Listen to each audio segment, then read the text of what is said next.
Okay, yan. Salamat po sa ating mga special number. Nawa po ay na-bless po kayo. Amen? Amen. Yan, di na po tayo magpapakatagal. Tayo po mag-aaral na salita ng ating Ama. And I'm encouraging you to open your Bibles in 1 Samuel chapter 8. 1 Samuel chapter 8, reading from verse 5 to verse 9. 1 Samuel chapter 8, reading from verse 5 hanggang verse 9. Once again, 1 Samuel chapter 8, verse 5 hanggang verse 9. Kung nakita na po, say amen. Babasahin ko na lamang po at pakisundan niyo na lang na inyong paningin. At ganito po ang ating matutunghayan. And said unto him, Behold, thou art old, and thy sons walk not in thy ways. Now make us a king to judge us like all the nations. But the thing displeased Samuel when they said, Give us a king to judge us. And Samuel prayed unto the Lord, and the Lord answered, and the Lord said unto Samuel, Hearken unto the voice of the people in all that they say unto thee, for they have not rejected thee, but they have rejected me, that I should not reign over them, according to all the works which they have done since the day I brought them out of Egypt, even unto this day, wherewith they have forsaken me, and served other gods. So they also unto thee. Now therefore, hearken unto their voice, howbeit ye protest solemnly unto them, and shew them the manner of the king that shall reign over them. Purihin ang Panginoon sa pagkabasa ng kanyang salita. Ay po'y manalangin. Muli, Panginoon, salamat po, Ama, sa umagang ito. Salamat sa kalayaan, salamat sa pribileyo na kami, Panginoon Diyos, ay makapag-aaral na naman ng iba na salita. Merong mga bansa, Panginoon, na wala hong ganitong klaseng oportunidad. Pero kami, Panginoon, meron kaming kalayaang magtipon, to gather, to study your word, to give testimonies, to sing of your goodness, Father God. But sometimes, Lord, ang mga bagay na ito, hindi po namin napapasalamatan. Kaya ngayong oras na tutulungan niyo po kami sa bawat salitang aming mapapakinggan, ay hindi lamang po namin basta marinig, kundi higit sa lahat, ito po ay aming maisabuhay. You deserve all the glory and praise, Father. So this morning, help us that the Holy Spirit continue to move in our midst. And for us, O Lord, to learn more of you, para mas maunawaan pa po namin kung sino po kayo at maibigay namin ang karapat-dapat na papuri para lamang sa iyo. Salamat po, Ama. Pinabalik po namin sa iyong papuri at pasasalamat sa pangalan ni Jesus. Amen at amen. Mari na po tayong maupo.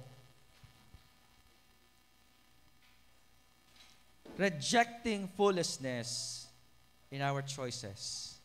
Rejecting foolishness in our choices. It has been said, who you are today, it's because of the choices you made. Naniniwala ba kayo doon? Ang lahat o kung sino ka ngayon, kung ano man ang kalalagayan mo, kung ano man ang sitwasyon mo, ay dahil sa mga desisyon na iyong ginawa. Actually, hindi lamang yan eh. Lahat ng nakikita natin, nararanasan natin, it's because of a choice. Kung bakit ang maraming tao ay pupunta ng impyerno, because of a choice. Choice of our parents. A choice. Rather, they choose to disobey God. Kung bakit nagkakagulo ang Amerika ngayon? Hindi nila alam kung ano yung identity nila as a nation because they have removed, tinanggal nila ang Diyos sa pagkakakilanlan ng Amerika. Na dati-dati, ang ganda, diba? Sapagkat alam natin yan, dahil ang Pilipinas, sa westernized po tayo. So ngayon, hindi nila naiintindihan kung ano po yung pinaggagawa nila. Why? Because of a choice. Kung bakit ang dami hong kalamidad, pagbaha, kaguluhan, it's because of a choice. Tama? Bakit maraming baha sa Pilipinas? Kasi tamad ang tao na magtapon ng basura sa tamang tapunan. It's a simple choice. Pero ang laki ng consequence niya, tama? Ganon din naman tayo, mga kapatid, mga minamahal. Kung kayo ay nahihirapan sa spiritual niyong kalalagayan, it's because of a choice you made. Lalo na pag napapabayaan yung devotion, devotion lang yan. It's a decision. Tama? Kung bakit kayo ay nagkakaroon ng mga desisyon na hindi maganda, mga kapatid, mga minamahal, kasi nga inilalayo natin yung sarili po natin sa Diyos. Actually, that is the very reason why we're studying 1 Samuel chapter 8, verse 5 to verse 9. So again, sabi ko nga, it is important for us to have a good decision. Kasi kung isa-summarize po natin ang decisions po natin sa buhay, dalawa lang yan. It's either a good decision, a best decision, or a foolish one. So kumbaga, kung binibigyan po tayo ng Panginoon, ng banal na Espiritu to choose somehow a good choice, dapat evident sa buhay ng mananampalataya. Kitang-kita po natin sa pamamagitan ng buhay, sa pamamagitan ng lakas at lahat ng bagay na pinagkatiwala natin sa Panginoon, ang mga bagay po na nakapagbibigay ng kaluguran at kapurihan sa Kanya. It's a choice we make. You see, kapag sinabi po natin pagpipili, napakahalaga po nito. Okay? May kinalaman po yan sa relasyon po natin sa Diyos. Because then again, sabi ko nga po, ang buhay po natin dito sa lupa, it's not about you. Our life is not about, alam mo yun, to make you happy. Kundi ang buhay ng tao, it's to make God what? Happy. That is why we need to give the glory that belongs to God. Amen.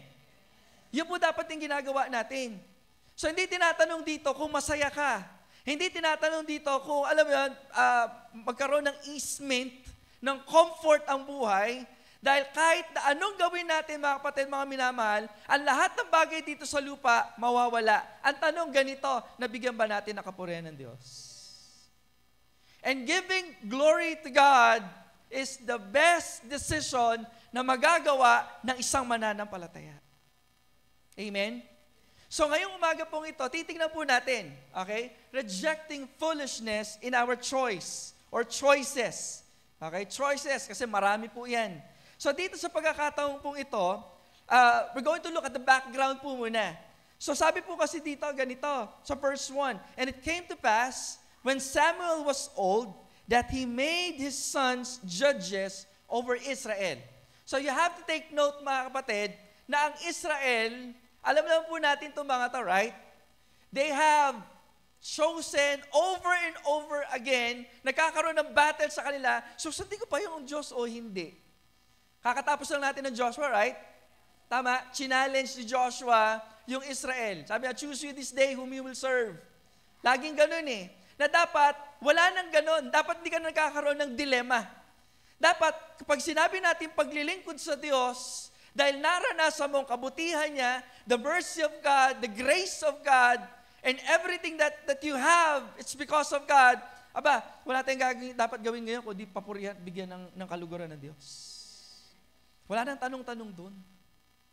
But sadly, mga kapatid, mga minamahal, kung hindi po natin sinisiyasat ang ating buhay, madali po tayong madaya. Madali tayong madaya. Now that we have the Spirit of God, somehow, pwede na natin ma-detect yan eh. So nga lang, ang problema, pag ginigrieve po natin lagi ang banal na Espiritu. Yung mga bagay, mga simpleng bagay na dapat natin ginagawa pero hindi natin nagagawa, nako, ang laking impact po niyan sa buhay po natin. Now dito sa pagkakataong ito, again, sabi ko nga po, Israel is having problem. Okay, lagi ganun ang problema nila eh. Susunod ka ba sa Diyos o hindi? Laging ganun. Actually, ang buhay nila, it's a cycle. Okay? May cycle ng pagtatagumpay. Then, pag nagtagumpay na sila, meron silang comfort. And then, all of a sudden, makakalimot sa Diyos. And then, nane-neglect nila yung mga bagay na para sa Diyos. And then, later on, pag pinapaalalahanan po silang ganon, medyo nagagalit sila hanggang lumayo sila. Paikot-ikot. So, pag napalayo sila, papaluyo sila ng Panginoon, magkakaroon sila ng defeat sa kanilang buhay. Because naturally, if we are away from God, malayo tayo sa Diyos, there's no victory. There's no peace. And yes, there's no wisdom. So it's very natural for a Christian, for a believer of Christ, a follower of God, kapag malayo sa Diyos, malayo sa mga bagay na mabubuti. Kahit nasabihin mo pa na nasa gawain ka ng Panginoon, pag wala kang koneksyon sa Diyos, all is useless.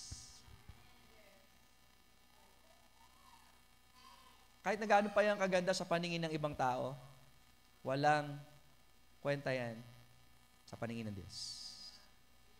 In fact, all of the things na ginagawa po natin, kung malayo tayo sa Diyos, even though you are in the ministry, masusunog din yan.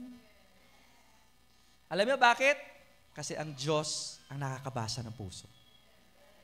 God knows the secrets of the heart. Diba?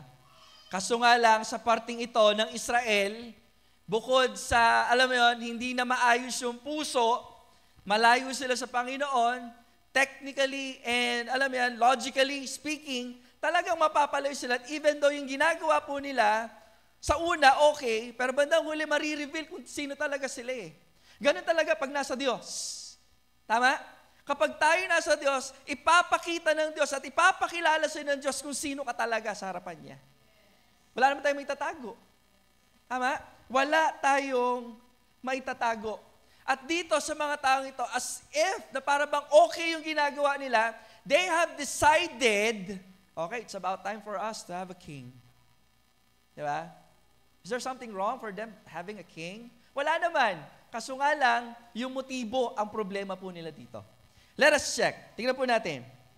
Verse 3, and his sons, okay, talking about the sons of Samuel, sabi dyan, walk not in his ways, but turn aside after filthy lucre, and took bribes, and perverted judgment.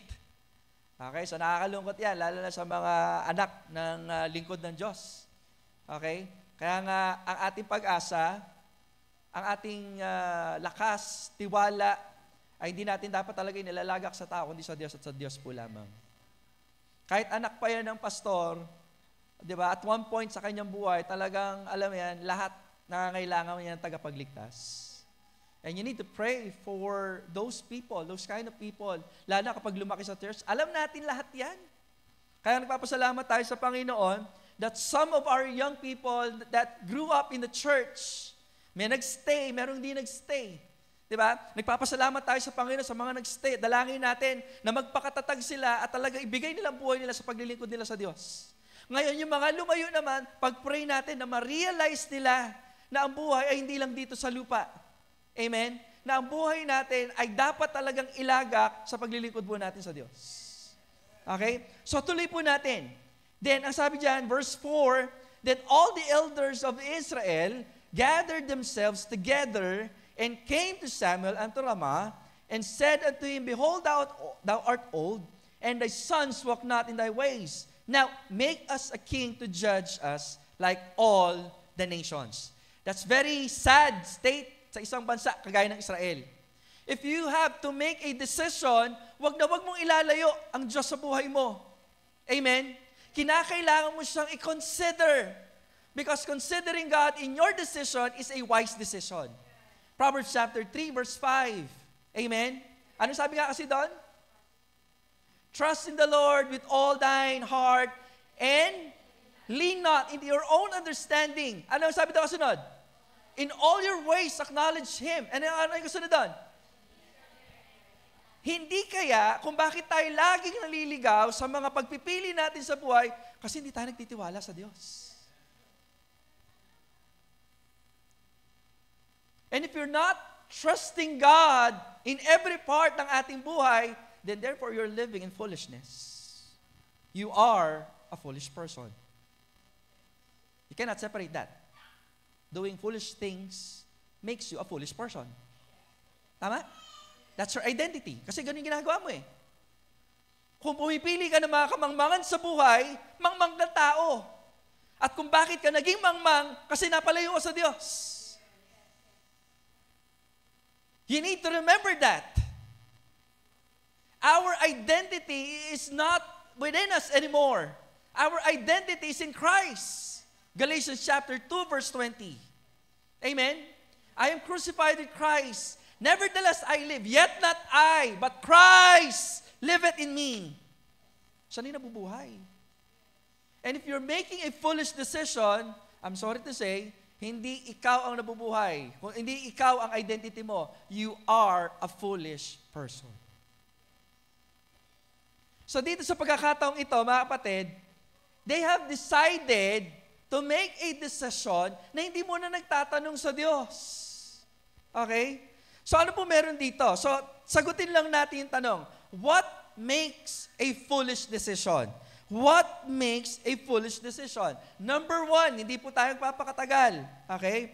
We make a foolish decision when we never sought or we never seek, when we never sought and stayed to follow God's will. Ang simple ng statement, no? A very simple statement. We become foolish in our decision if we sought and stayed, okay? In a what? To follow, when we never sought and stayed to follow God's will. Kapag hindi natin hinahanap at hindi tayo nananatili sa kalooban ng Diyos, doon na tayo nagiging mangmang. Amen?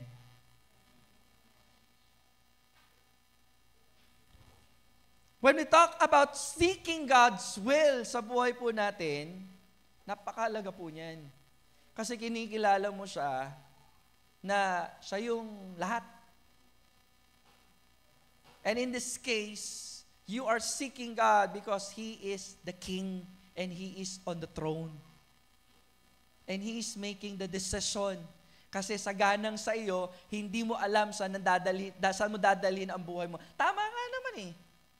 Tama? Sino dito ang nakakaalam na kapag gumawa ka ng desisyon, sigurado yung desisyon mo, panalo, tagumpay. Wala. So, kinakailangan nating hanapin ang kalooban ng Diyos sapagkat siya ang may akda ng buhay. God is the author, the sustainer, and the giver of life. And without God, we're nothing. That's for sure. Kaya kung di mo nare-realize mga kapatid, may malaki tayong problema. Because sa buhay mo bilang isang mananampalataya, kung hindi mo siya kinikilala as everything, wala. Hindi nakapagtataka. Ang gawain sa iyo, baliwala lang. Di ba? Ang gawain ng Panginoon sa iyo, pampalipas oras lang. Or something na kinakailangan mo lang maramdaman para maging tao ka, para gusto mo lang maging spiritual. Hindi ho. Ang buhay mananampalataya ay buhay. It is the lifeblood of a believer. Hindi mo pwede maalis yan. Kaya nga, if you're going to look at Jesus, the I ams, di ba? I am the way, the truth, and the life. I am the bread of life. Yung mga I ams, marami po yan, mga kapatid. Meaning to say, you have to abide in Him. The word abide is a very beautiful word. The word abide, it means you stay in an environment in which you need that for you to live. Na kapag once na nawala ka na dyan, you will die. The fish abides in the water. Tanggalin mo yung water, mamamatay yung fish. Because that's the environment na dapat doon nabubuhay yung isda. Tama? Tama? Ganon din naman sa mga watered plants. Yung mga nasa pond. Tanggalin mo yan, mamamatay sila. Bakit? They abide in the water.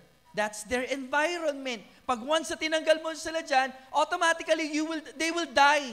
Now, as a believer in Christ, our environment should be, kanino? Kay God po lamang.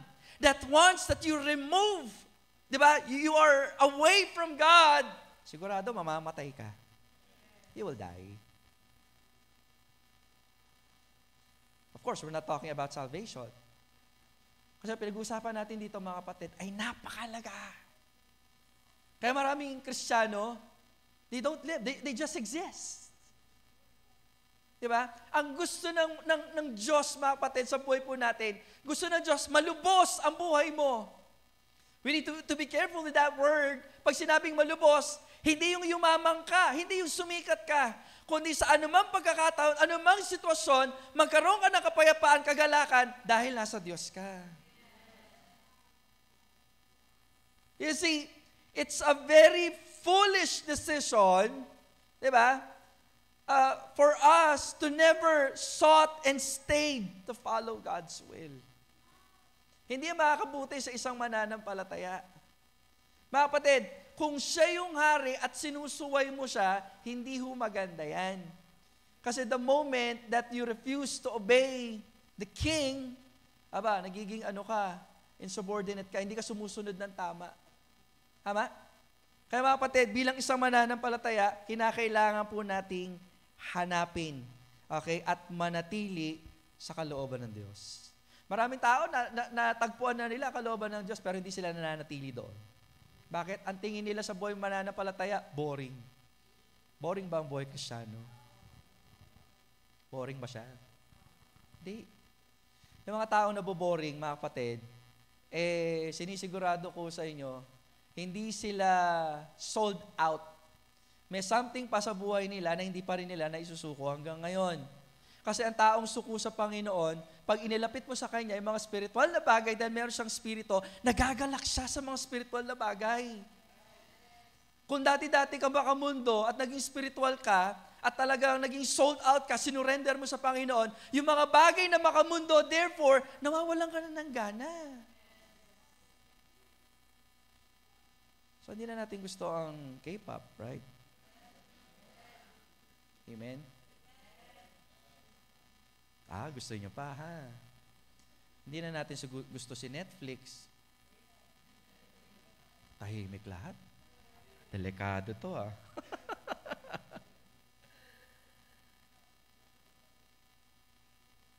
Ang dali mo nang ma-detect yung mga bagay na spiritual at hindi spiritual kasi nabuhay ka na sa spirito. You are born again. If Netflix is spiritual, dapat tayo nasa Netflix. Si Netflix ba ay spiritual? Kayo ang sumagot niyan. Bakit? May spirito na kayo ng Panginoon. And if you follow God's will in your life, that will lead you in an abundant life. Kaya maraming Kristiyano, sabi ko nga, they don't live, they just exist. Ano pinagkaiba nun? Parang ganito. Iba yung Kristiyanong kagamit-gamit sa Panginoon at iba rin naman yung Kristiyanong display lang. Wala lang, pampaganda lang, andyan ka lang. Pero wala lang, andyan ka lang. Hindi ka na sumulong, hindi ka na lumago. Wala lang, andyan ka lang. Display.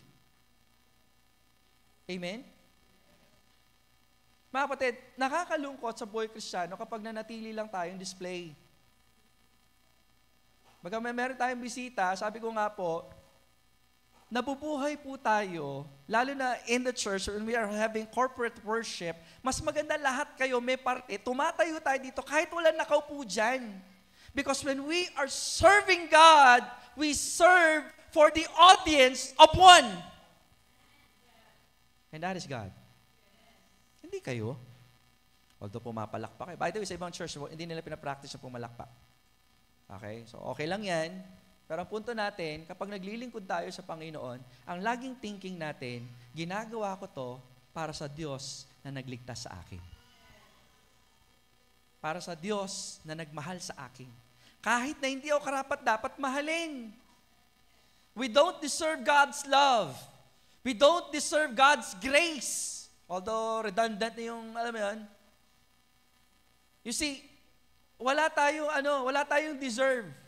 We don't deserve anything but hell.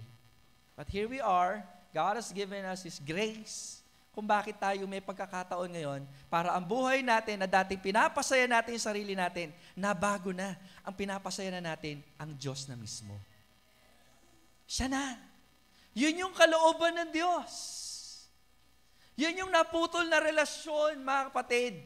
Kung bakit kinakailangan ibalik natin muli. Kaya kinakailangan natin makita at maipakita ang kagalakan ng paglilingkod kay Kristo. Kasi kung wala tayong kagalakan sa paglilingkod, nagtataka ngayon ako kung ikaw nga ba talaga ay tunay na mananampalataya. Dahil ang paglilingkod sa Panginoon ang isa sa pinakamagandang bagay na mangyayari sa buhay ng isang tao. Ang buhay ng Kristiyano ay masayang tunay. Masayang tunay. Masayang tunay. Ang buhay ng Kristiyano ay masayang tunay. Ulit, no? Masayang tunay. Ang awiting yan ay awiting pambata na mayroong mensaheng pangmatanda. Nagagalak ba tayo sa paglilingkod natin sa Diyos? It is not a kind of joy that is situational, but rather a relational. Diba? So nagagalak tayo sa paglilingkod, hindi dahil may pera ka sa bulsa. Amen? Kundi may kagalakan sa paglilingkod dahil alam mo kung sino ang may hawak ng buhay. And that is God. We become foolish in our decision if we never sought and stayed follow God's will. Hindi masaya itong mga taong ito. Okay? Hindi nila hinahanap at hindi sila nananatili sa kalooban ng Diyos. Paano natin yan nasabi? If you will look, okay, sa buhay ng mga taong ito, tingnan nyo, in verse 5, okay, and said unto him, Behold, thou art old, and thy sons walk not in thy ways. Now make us a king to judge us like all the nations.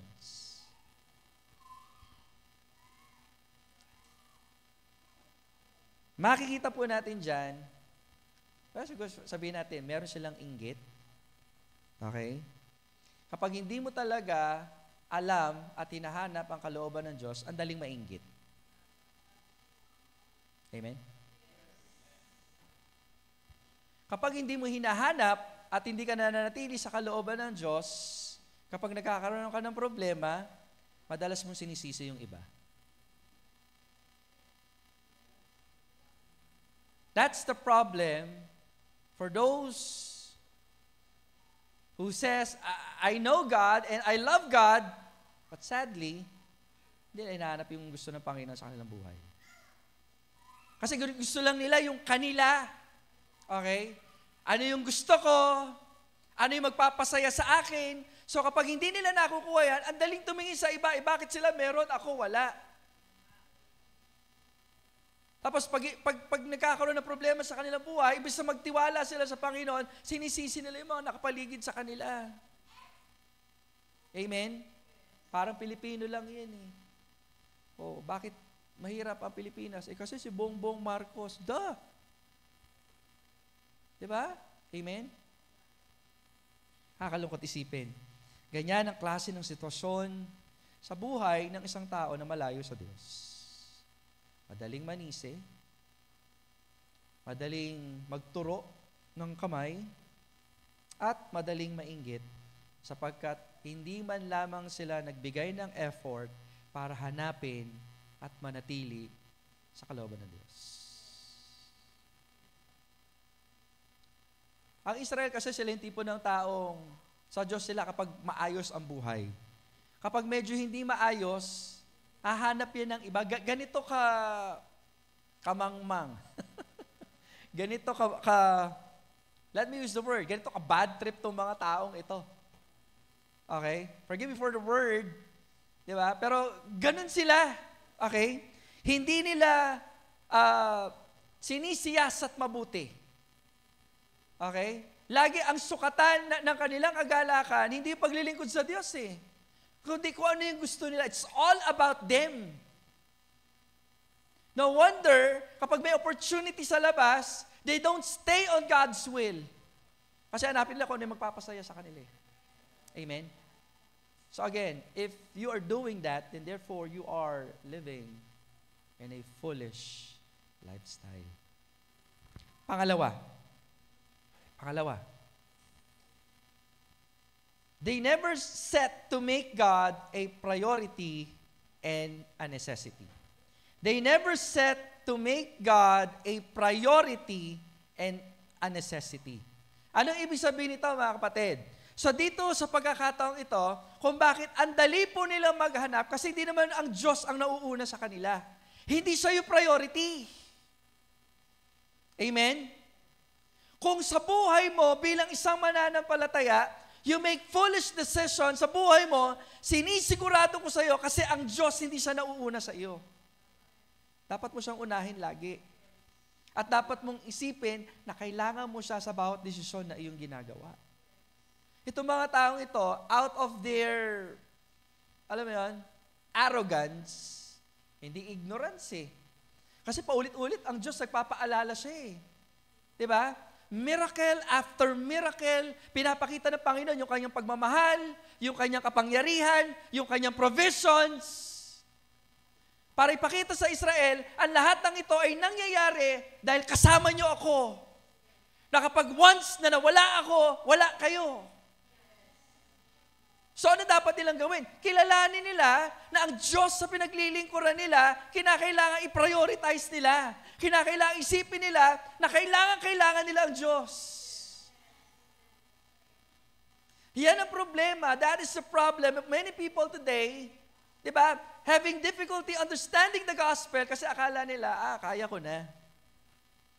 Umaasa sila sa kayamanan nila, sa kabutihan nila.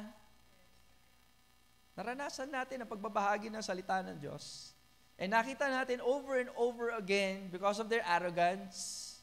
Diba? I don't need God. Mayaman na ako eh.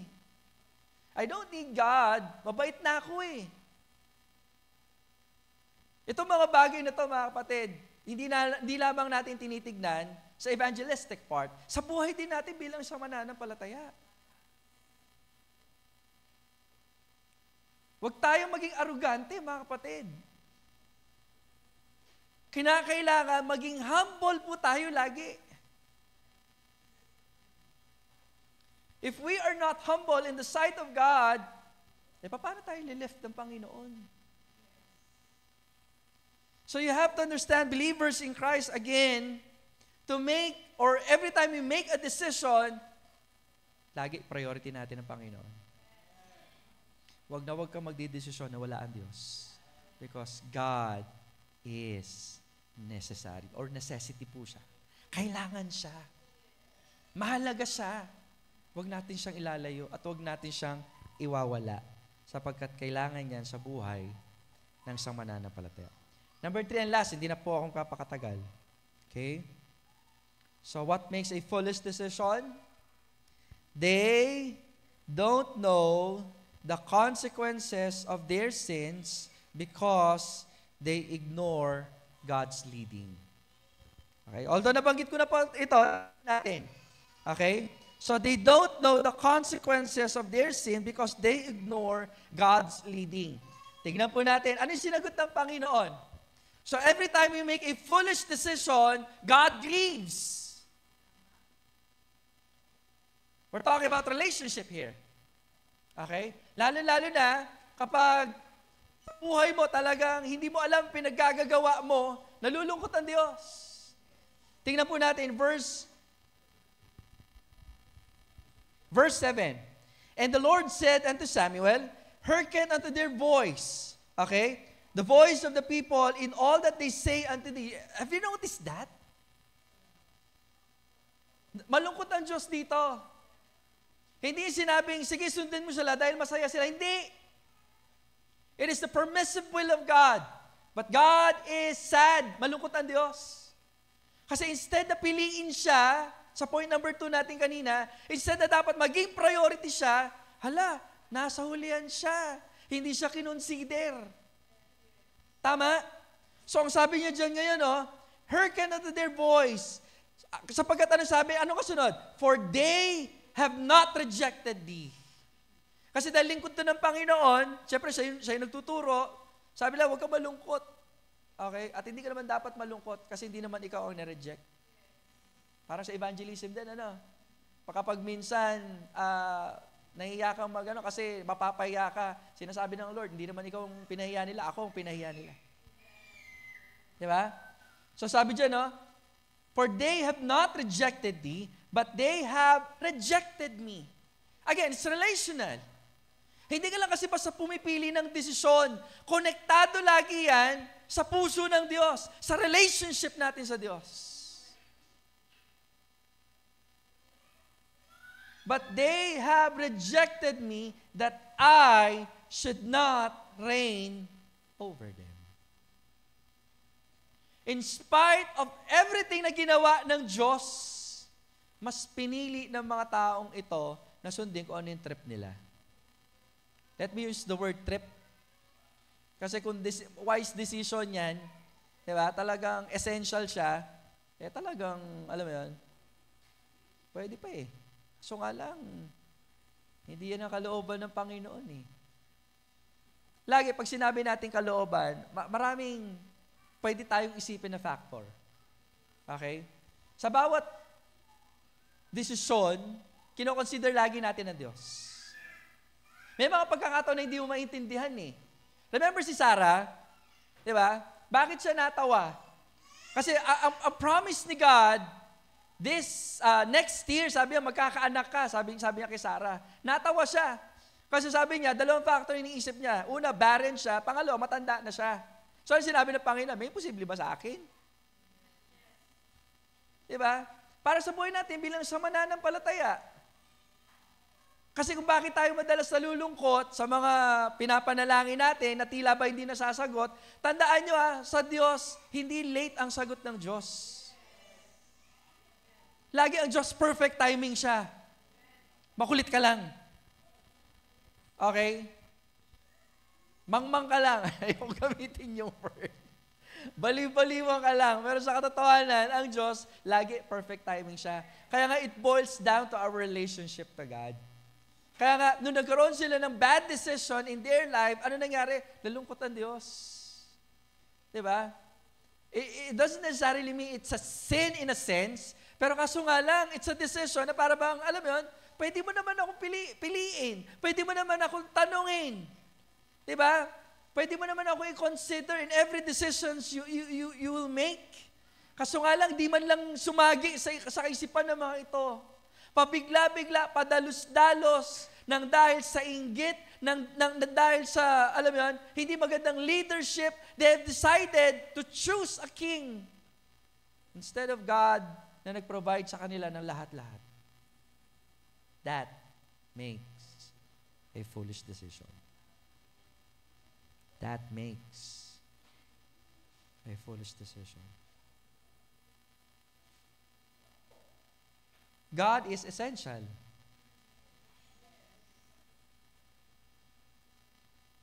Tama ba? Hindi ka pwedeng mabuhay na wala siya eh. Hindi tayo pwede mabuhay na wala siya. Essential siya for our survival. Amen? Hindi ka mabuhay na wala Diyos. Essential siya for our sustenance. Palagay niyo ba makakapanatili tayo kung wala ang Diyos? Pabalik natin. Naalala niyo ng pandemic? Sino mag-aakala na makakasurvive tayo noon? Tama? Pero pagkatapos ng pandemic, anong nangyari? Salatin ninyo yung mga bilbil ninyo. Grabe. Dati pag kinurot yung bilbil nyo, ganun lang eh. Ngayon, 2 kamay, di yung masakmal eh. Actually, naging blessing sa atin, specifically in our church, nung pandemic. Kasi that is the time na naging mas malapit tayo sa Panginoon. Diba? We have seized the opportunity na nasa bahay lang tayo. Marami nangyari nung pandemic. Nakapag-fasting tayo. As a church, natapos natin ang Bible from Genesis to Revelation. As a church. Alam ko, nagbabasa naman tayo, pero maging goal natin, from January, tapos natapos natin siya hanggang anong buwan? Sige nga. October, natapos po tayo. Tapos po natin. It's a blessing. Kaya mga kapatid, paano natin sasabihin ngayon na hindi talaga essential ang Diyos sa buhay po natin? And again, kung babalik na rin po natin, it is a very wise decision kapag hinahanap natin ang Diyos palagi sa buhay po natin. Amen?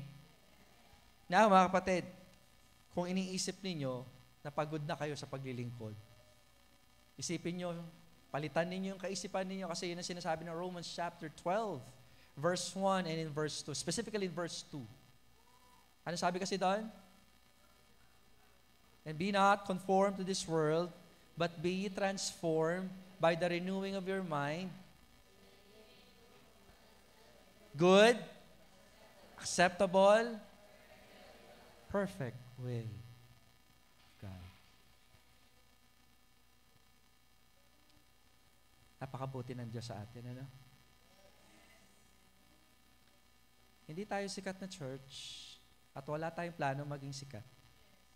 Kung meron mang plano ang church na ito, pasikatin natin si Lord.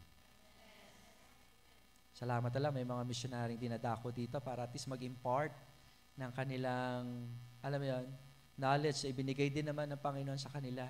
Kasi gusto natin sa bawat parte ng ating buhay, napapasaya natin ang Diyos. Nawa, ang iglesia nga ito ay patuloy na pasayin ng Diyos ng sama-sama at ng personal sa kanilang buhay. Tayo po lahat ay tumayo, tayo po ay manalangin. Tayo po ay manalangin. Habang lahat ng ulo'y nakayuko at lahat ng mga matay nakapikit, na hindi gumagawa ng ingay, nais ko po nakausapin niyo ang Panginoon ngayong umagang to. Talk to God. Usapin natin siya. Kung meron mang parte sa buhay mo na hindi mo pa naisusuko sa Kanya, this is the perfect time for you to talk to God. Heart to heart. Tandaan mo, wala tayong maitatago sa Diyos. Wala. Lahat ng bagay hayag. Lahat ng bagay ay hubad, sabi ng Bible. It is the perfect time for us to talk to Him. May bagay na dapat ayusin natin. Dahil kung wala siya sa buhay natin, wala po tayo. Sana pag-aralan po natin, meron lang dalawang bagay. Because we're always making a decision. But the question is it a good decision or it's a bad one? If majority of your decision is a bad one, it's about time. Lord, kinakailangan ko po kayo makausap.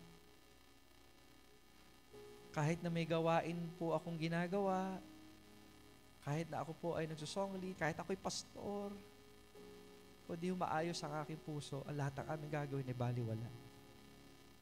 So this morning, Father God, help the church of the San Juan Lubao Baptist Church to seek you and to surrender everything that doesn't help us, O Lord, to give you the glory that you deserve.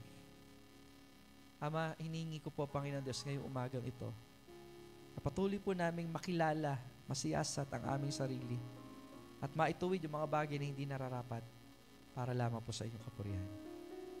Muli, Panginoon, nagpapasalamat po kami sa mensahe na inyong hinihatid.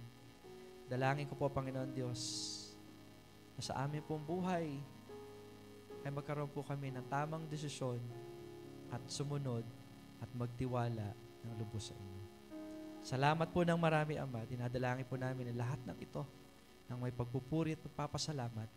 Ito lang po aming samo at dalangin sa pangalan ni Jesus. Amen and amen. Maaari po tayo